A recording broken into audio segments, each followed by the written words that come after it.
দর্শক শুভ সকাল, স্বাগত জানাচ্ছি মোহনা টেলিভিশনের নিয়মিত সংবাদ প্রতিদিন অনুষ্ঠানে। আমাদের আজকের অতিথি ডক্টর এজি খান, প্রধান সম্পাদক। আমাদের সময় আপনাকে স্বাগত জানাচ্ছি অনুষ্ঠানে। আমরা আলোচনায় যাব, তবে যথারীতি শিরোনামগুলো দেখে আসতে হবে। দর্শক আমাদের সঙ্গে আপনারাও যুক্ত দিতে পারেন, স্ক্রলে দেখানো নির্ধারিত নম্বরে ফোন করে অতিথির কাছ থেকে জেনে নিতে পারেন আপনার কাঙ্ক্ষিত প্রশ্নের উত্তর। আশা করি আমাদের সাথেই থাকবেন। আমরা শিরোনামগুলো দেখছি, তারপর শিরোনামে আলোচনায় যাব। প্রথম আলো, আইএসের বিরুদ্ধে যুদ্ধ ঘোষণার আহ্বান ফ্রান্সের, জাতিসংঘে প্রস্তাবের খসড়া বিতরণ, আইএসএ নিশানে বাংলাদেশ, স্বরাষ্ট্রমন্ত্রী না, সময়টাকে স্পর্শকাতর মনে করছে সরকার, প্রাণ ভিক্ষার সিদ্ধান্ত নেননি সাকা ও মুজাহিদ।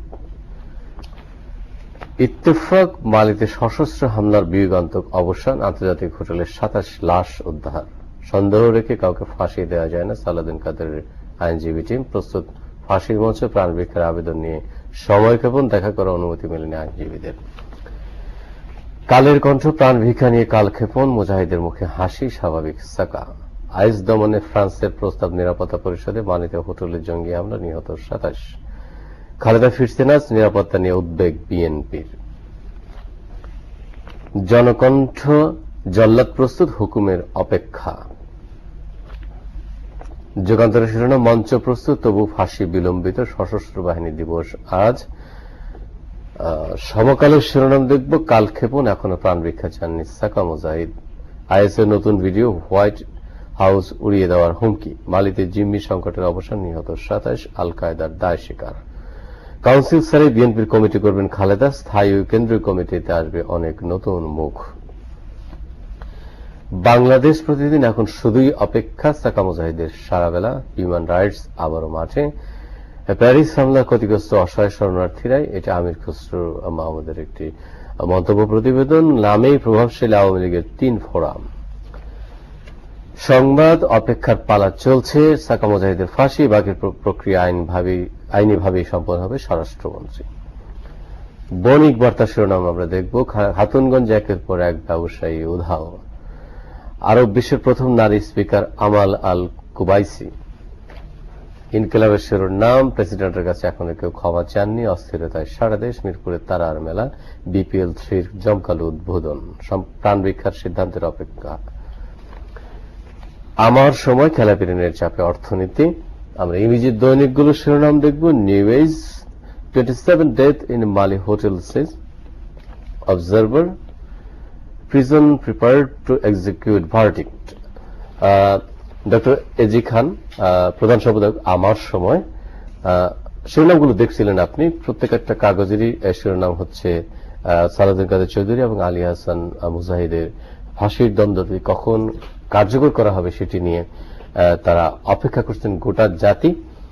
তারা ক্ষমা চাবেন কি চাবেন না সেটি নিয়ে এখনো তারা সিদ্ধান্ত দেননি, কিন্তু মানুষ চাচ্ছে যে, খুব দেশের মানুষ যারা 45 বছর ধরে অপেক্ষা করছে যুদ্ধাপরাধীদের বিচারটির জন্য। আপনারা অভিজ্ঞ মানুষ এবং আপনারা দেখেছেন 71-এর সেই নৃশংসতা। এই যে 2 জন যুদ্ধাপরাধীর বিচার হচ্ছে, আপনি বিষয়টিকে কিভাবে দেখছেন? আজকে হেমন্তের এই শুভ সকালে যারা দেশে বা বিদেশে আজকে আমাদের এই অনুষ্ঠান উপভোগ করছেন, তাদের সকলের প্রতি রইল আমাদের মোহনা টিভির পক্ষ থেকে শুভেচ্ছা।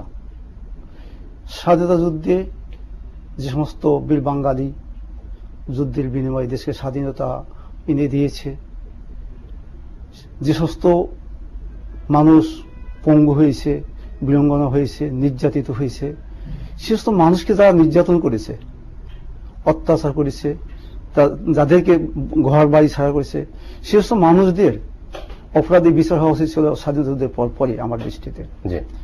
কিন্তু তখন বিচার না হলেও আমাদের স্বাধীনতার স্থগতি, এই বাংলাদেশে যিনি জন্ম না হলে স্বাধীনতা আমরা অর্জন করতে পারতাম না, তারই সুযোগ্য কন্যা ক্ষমতা আসার পরে এই প্রক্রিয়া শুরু হয়েছে এবং শুধু শুরু নয়, প্রক্রিয়া শেষের পথে। জি, আজকে যাদের একটু বোধহয় ডক্টর এজি খান, আমি একটু শুরুতে একটা বলছিলেন যে তখন শুরু হয়নি, বা বঙ্গবন্ধু কিন্তু যুদ্ধাপরাধীর বিচার শুরু করেছিলেন। দুর্ভাগ্যজনক হচ্ছে তাকে হত্যা করার পরে বিচার প্রক্রিয়া প্রক্রিয়া সেই অসমাপ্ত কাজটি বঙ্গবন্ধু কন্যা শুরু করছেন। শুরু করে শুধু নয়, আন্তর্জাতিক আমরা সবাই জানি দেশে বিদেশে যে একটা আন্তর্জাতিক চক্রান্ত চলছে এটাকে থামানোর জন্য বা শুধু এটাকে বন্ধ করার জন্য, কিন্তু সেখানে তিনি যে আজকের সাহসিকতার পরিচয় দিয়েছেন, আজকে যে দৃঢ়তার পরিচয় দিয়েছেন, আজকে তার যে মনোবল, সেটা সত্যিকার প্রশংসনীয়। এবং আমরা আসলে গর্বিত যে দেশ আজকে একটা কলঙ্ক মুক্ত হতে যাচ্ছে। কিরকম হচ্ছে, যে এটা অপরাধের বিচার সম্পন্ন হয়ে যাচ্ছে।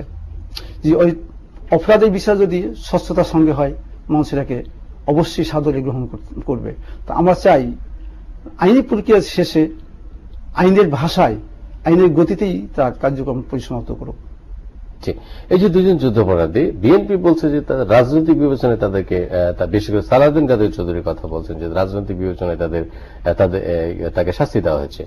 এটি আপনি কিভাবে দেখছেন? সেখানে একটি চলমান দেশের যে সাংবিধানিক আদালত, একটি ট্রাইব্যুনাল করা হয়েছিল, সে ট্রাইব্যুনাল থেকে তার ফাঁসি দণ্ড হয়েছে, সেখান থেকে আপিল হয়েছে, আপিল নিয়েও আবার পুনর্বিবেচনা হয়েছে, সেটি খারিজ করে দিয়েছেন আদালত। তো বাংলাদেশের আইন আদালত এরা কি কিছু বোঝে না যে শুধু শুধু তাদের ফাঁসি দিয়ে দিল? জি, আপনি উচ্চ আদালত সম্পর্কে মন্তব্য করার মতো আমাদের কারোই শক্তি নেই এবং উচিত না। আইন তার নিজস্ব গতিতে চলেছে। আইনের হাতকে স্তম্ভিত করার ক্ষমতা কিন্তু বিশ্বে কারোই নেই, কারণ আইন আইনে। এখানে নিম্ন আদালত থেকে শুরু করতে হবে, স্পেশাল ট্রাইব্যুনাল যেটা, সেখান থেকে শুরু করে আপিল বিভাগ পর্যন্ত গিয়েছে। এখানে আমাদের তো সাধারণ মানুষের বা আপনার বলার কিছু থাকবে না, কারণ আইন তো কেউ থামাই রাখতে পারবে না। তাই আইন যেটা দিয়েছে আমার মনে হয় যে তার কার্যকর মানে আইনের। সালাউদ্দিন কাদের চৌধুরীর অপরাধ সম্পর্কে কিন্তু এটা কিন্তু বহুল স্বীকৃত, এবং তিনি নিজেও কিন্তু দাম্ভিকতার স্বরে বলেছিলেন যে তিনি স্বাধীনতা বিরোধী বা এই সময় তিনি এই ধরনের কাজের সঙ্গে যুক্ত ছিলেন, কিন্তু যদি কেউ পারে তার বিচার করুক, এরকম দাম্ভিকতা কিন্তু তারা দেখিয়েছেন। আপনি জানেন যে চট্টগ্রামের গোল্ড হিলস, সেটা কিন্তু আপনার জনসাধারণ জানি সালাউদ্দিন কাদের চৌধুরীর পরিবার একটা ঐতিহ্যবাহী পরিবার, এবং তাদের কথাবার্তা সব জানা মনে হয় যে আইনের বা ধরা আসলে যে কেউ আইনের ঊর্ধ্বে নয়, এটা কিন্তু আমাদের আজকের বিচার ব্যবস্থার মধ্যে আমরা জানতে পেরেছি বা বুঝতে পেরেছি যে আইনের ঊর্ধ্বে কেউ না। সে যতই দাম্ভিকতা থাকুক বা যে যতই ক্ষমতা সম্পন্ন ব্যক্তি হোক না কেন, সে অপরাধ করে থাকে, তার বিচার একদিন একদিন হবেই। আপনি সাংবাদিকতা করছেন এবং একটি দৈনিকের আপনি প্রধান সম্পাদক।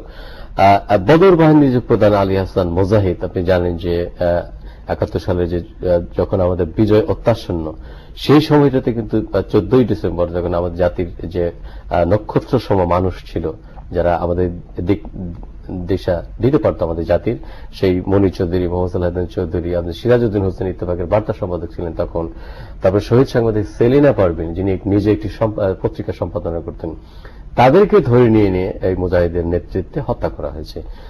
আপনি একজন সাংবাদিক হিসেবে বিষয়টি কিভাবে দেখেন? বিষয়টা যখন 1971 সালে স্বাধীনতা যুদ্ধ চলে, তখন আমি ক্লাস 1-এ পড়ি। তখন আমরা পাকিস্তানের হায়নাদের অত্যাচারে গ্রাম সরাই অন্য এলাকায় চলে গেছি।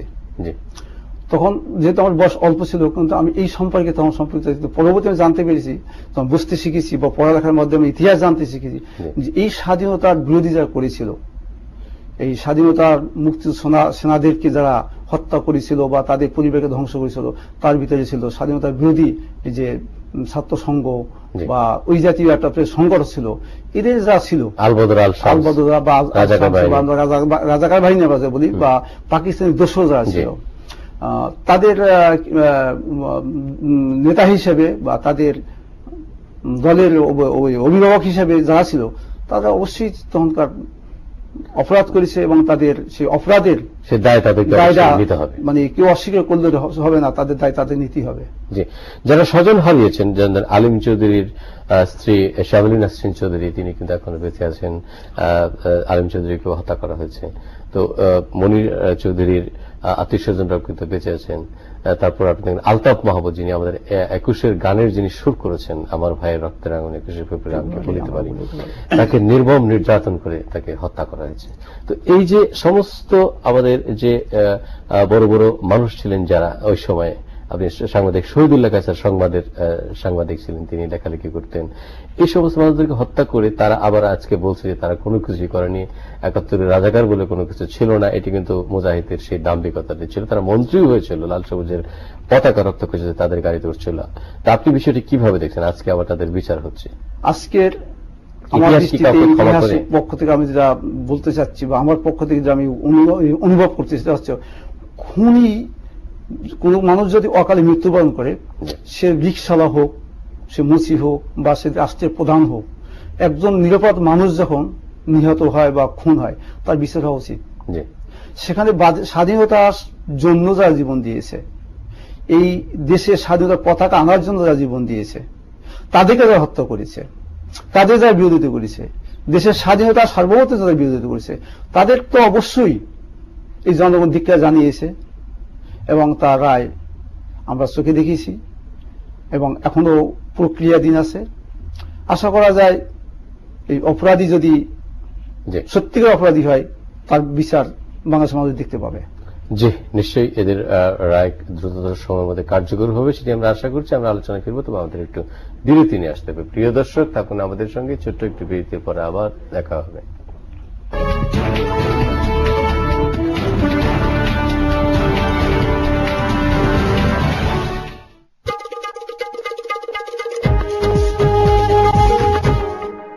শাইন পুশ শাওয়ার পলিঅক্সি ম্যাটেরিয়ালের কার্টিজ থাকায় পানির ফ্লো থাকে একদম ঠিকঠাক।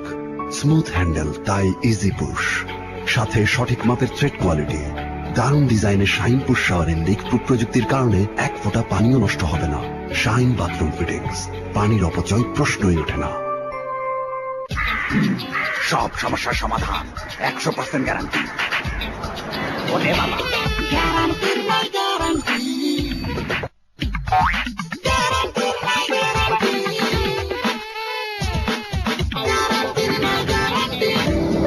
সব গ্যারান্টিকে চ্যালেঞ্জ করতে এলো ইউনিক স্ট্রাকচারাল ডিজাইনের কসমিক ডোর। এর ওয়াল থিকনেস এবং রিব থিকনেস বেশি থাকায় টেকে 50 বছরেরও বেশি। ব্যবহার করা যায় বাড়ির মেইন ডোর হিসেবে। কসমিক ডোর।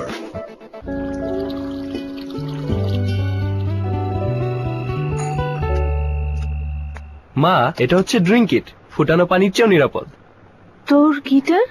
তোমাকে কষ্টে রেখে কি নতুন গিটারের শুরু? তোমা ড্রিঙ্ক ইট ওয়াটার পিউরিফায়ার নেদারল্যান্ডের সর্বাধুনিক ন্যানো টেকনোলজিতে তৈরি। এতে আছে বিশ্বমানের 4 স্তর বিশিষ্ট পিউরিফায়ার, যা পানিকে করে পরিপূর্ণ বিশুদ্ধ। ড্রিঙ্ক ইট, পরিপূর্ণ বিশুদ্ধ পানি। আনন্দে উচ্ছ্বাস মেতে ওঠে আশপাশ, রোদ্দুর দুর্বার, হাসি মুখ একাকার। শুরু নেই শেষ, চলছে ক্লেমন ফ্রেশনেস। ভালোবাসা এক ঝাঁক, শুরু নেই শেষ, চলছে ক্লেমন ফ্রেশনেস। ক্লেমন, অফুরন্ত ফ্রেশনেস। আরএফএল ডিউরেবল কিচেন সিঙ্কে আমার ছকছকে kitchen. RFL durable kitchen sink, স্বাস্থ্যকর রান্নাঘর। ও রতন ভাই, তুমি এমন কি করো যে খামার শুধু বাড়ে আর বাড়ে? ভাইরে, বড় কষ্টে আছিলাম। আগে মুরগি খাওয়া বন্ধ করলে টেনশনে আমার গলা দিয়া ভাত নামতো না, বুঝছো? আর মুরগি ঝিমাইলে হয়তো ঘুম হারাম। তারপর কি করলাম? খামারে লাগাইলাম আনোয়ার সিমেন্ট শীট। শীতে খামারে চালের ভেতর চড়ায় না, ফলে লিটার ভেজে না, গ্যাসও হয় না, তাই ঠান্ডাজনিত রোগবালাই নাই। মুরগি থাকে সুস্থ, ডিম ও মাংস হয় বেশি। শোনো, আনোয়ার সিমেন্ট শীট এই রতনের দিন ফিরাইছে। মুরগি সবল, ব্যবসা সফল। Anwar cement sheet.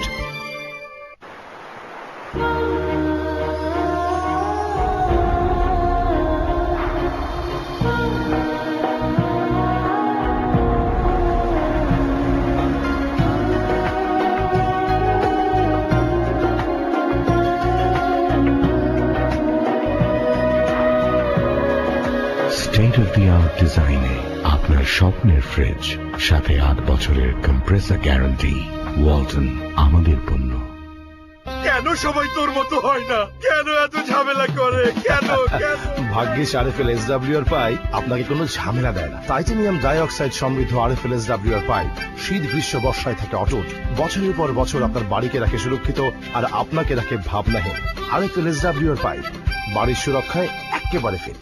Shine push shower পলিঅক্সি ম্যাটেরিয়ালের কার্টিজ থাকায় পানির ফ্লো থাকে একদম ঠিকঠাক। স্মুথ হ্যান্ডেল তাই ইজি পুশ, সাথে সঠিক মাপের থ্রেড কোয়ালিটি। দারুণ ডিজাইনের শাইন পুশ শাওয়ারের লিক প্রুফ প্রযুক্তির কারণে এক ফোঁটা পানিও নষ্ট হবে না।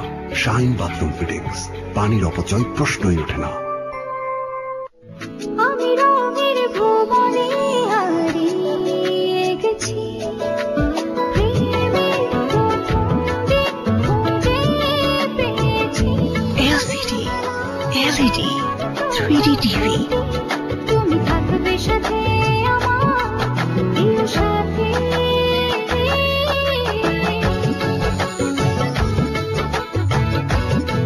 ক্রিস্টাল, নিখুঁত ছবির নিশ্চয়তা। শাইন পুশ শাওয়ার পলিঅক্সি ম্যাটেরিয়ালের কার্টিজ থাকায় পানির ফ্লো থাকে একদম ঠিকঠাক। স্মুথ হ্যান্ডেল তাই ইজি পুশ, সাথে সঠিক মাপের থ্রেড কোয়ালিটি। দারুণ ডিজাইনের শাইন পুশ শাওয়ারের লিক প্রুফ প্রযুক্তির কারণে এক ফোঁটা পানিও নষ্ট হবে না। শাইন বাথরুম ফিটিংস, পানির অপচয় প্রশ্নই ওঠে না।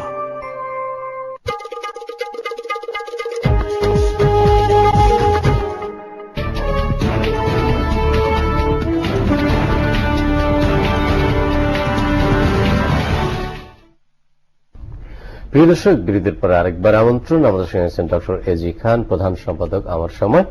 ডক্টর এজি খান, আপনি দেখছেন যে সারা বিশ্বব্যাপী আজকে সন্ত্রাস একটি আতঙ্কের নাম, এবং বিশ্বের কোথাও কোনো স্থান যে নিরাপদ আছে সেটি বলবার অবকাশ খুব একটি নেই। আপনি জানেন ফ্রান্সের প্যারিসে হামলা হলো, এবং মালিতে হামলায় 27 জনের মতো নিহত হয়েছে একটি রেডিসন হোটেল, এবং সেখানে 170 জনকে জিম্মি করে রাখা হয়েছিল। তো এই সন্ত্রাসবাদের যে বিস্তার বর্তমান বিশ্ব বাস্তবতায়, আপনি এটিকে কিভাবে দেখছেন?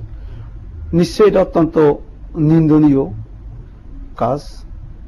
সব পৃথিবীর কাছে একটা আতঙ্ক যে আইএস নামে একটা জঙ্গি সংগঠন বা আল কায়দা নামের জঙ্গি সংগঠন বিভিন্ন সময় বিভিন্ন দেশে যে ইসলামের নামে যে কর্মকাণ্ড পরিচালিত করছে, এরা সত্যিকার অর্থে এটাকে যদি এখনই দমন করা না যায়, সব পৃথিবীর মানুষ যদি ঐক্যবদ্ধভাবে এটাকে এখনই দমন না করে, তার কারোই নিরাপত্তা নেই।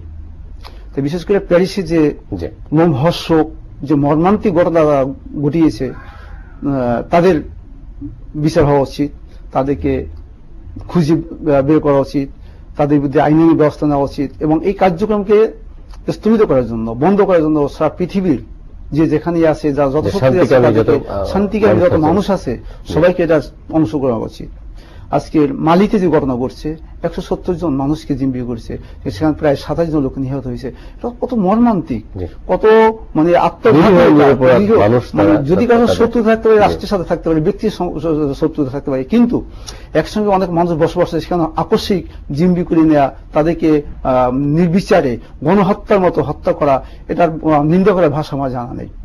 তো এই পিছনে যারাই থাকুক, যাদের অর্থ যোগান থাকুক, যাদের অস্ত্রের যোগান থাকুক, যাদের মেধার যোগান থাকুক, যাদের বুদ্ধির যোগান থাকুক, এদেরকে চিহ্নিত করা উচিত। চিহ্নিত করে এদের থেকে সারা পৃথিবীর মানুষকে নিরাপদ থাকার জন্য ব্যবস্থা নেওয়া উচিত। জি, আইএসের বিষয়টি থেকে কিন্তু বাংলাদেশের মানে বাংলাদেশ প্রসঙ্গে কিন্তু বিষয়টি আসছে। আপনি জানেন যে এখানে বিদেশি নাগরিকদের হত্যা করা হয়েছে, তারপর দিনাজপুরে কিন্তু একজন ইতালি নাগরিকের উপর গুলি চালানো হয়েছে, যদি তিনি ভাগ্য জুড়ে বেঁচে গেছেন। তো এই যে হামলা এবং ব্লগার হত্যা, এখানে লেখক প্রকাশককে হত্যা, তারপর বুদ্ধিজীবীদের সেই 71-এর কায়দায় আবার সেই আনিসুজ্জামান অধ্যাপক, তারপরে হাসান আজিজুল হক, এদেরকে হুমকি দেওয়া হচ্ছে। আপনি বিষয়টি কিভাবে দেখছেন? জঙ্গি সে সবসময় জঙ্গি, তার কোনো দেশ নেই, তার কোন জাতি নেই, তার কোন স্থান নেই, তার কোন নীতি নেই, যে বলতে চাচ্ছি। আজকে আমাদের দেশে পরিস্থিতি সৃষ্টি যারা করাতে চাচ্ছে একটা অশুভ শক্তি। আপনি এখানে আবার সেই রেফারেন্স টানতে, আমাদের যে জাতির কর্ণধার, যিনি আমাদের দেশের কর্ণধার, আমাদের মাননীয় প্রধানমন্ত্রী, উনি যে কথাগুলো বলছে যে আমাদের দেশে কোনো আইএস নাই। এক দেশি এবং আন্তর্জাতিক, দেশি এবং বিদেশি চক্রান্ত চলছে। এই দেশটাকে যদি আইএস প্রমাণ করা যায়, তাহলে তাদের বিভিন্ন রকমের এই দেশটাকে অবরুদ্ধ করার বা অন্যান্য ক্ষতির দিকটা বা তার হামলা একটা রণকৌশল হবে তাদের জন্য। আমার মনে হয় যে আজকে যে ঘটনা ঘটছে, যে বিচ্ছিন্ন ঘটনা ঘটছে, এই ঘটনাগুলো আরো শক্ত হাতে আমাদের দমন করতে হবে। এই আইন শৃঙ্খলা রক্ষা বাহিনীকে আরো সজাগ এবং সচেতন থাকতে হবে। আর যারা এই সাথে ইন্ধন দিচ্ছে, হয়তো জাতি বুঝতে পারছে যে এর পিছনে নিশ্চয়ই কোন অসৎ উদ্দেশ্য নিহিত আছে। এই বিদেশিদের হত্যা, বিদেশি আমাদের সম্পদ। আপনি আমি জানি যে বিদেশি দেশে না আসে, এই দেশের মানুষ যদি বিদেশি যারা আসছে সব চলে যায়, আমাদের অর্থনৈতিক পঙ্গুত্ব আসবে। আমাদের সারা পৃথিবীর কাছে আমরা বিদেশে গেলে আমরা বিদেশে আমার সাথে মর্যাদা পাবো না, বিদেশি আমাদের তাড়িয়ে দেবে, আমরা দেখবে, আমাদের সেখানে নিম্ন চোখে দেখবে, আমাদের সন্ত্রাসী হিসেবে দেখবে, আমাদেরকে মানে বিভিন্ন রকমের আন্ডারমাইন করবে। এমনি আমরা সারা পৃথিবী দেখেন মানে বাঙালি জাতি হিসেবে কিন্তু আমরা অন্য জায়গায় যখনই যাই, কোন দেশে তুমি বাংলাদেশি, তখন কিন্তু আমাদেরকে একটু তারা আন্ডারমাইন করে বা আমাদের মানে তাদের নিচু মনে করে। আর আজকে যে সন্ত্রাসটা শুরু হয়েছে, এই সন্ত্রাসটার কারণে কিন্তু আমরা আরো মানে বিদেশের কাছে আমরা নিচু মানের জাতি হিসেবে পরিচিত হচ্ছি। তো এটা আমি বলবো যে আমার আজকে টিভির মাধ্যমে বা আপনার মাধ্যমে এটা বিচ্ছিন্ন করো না।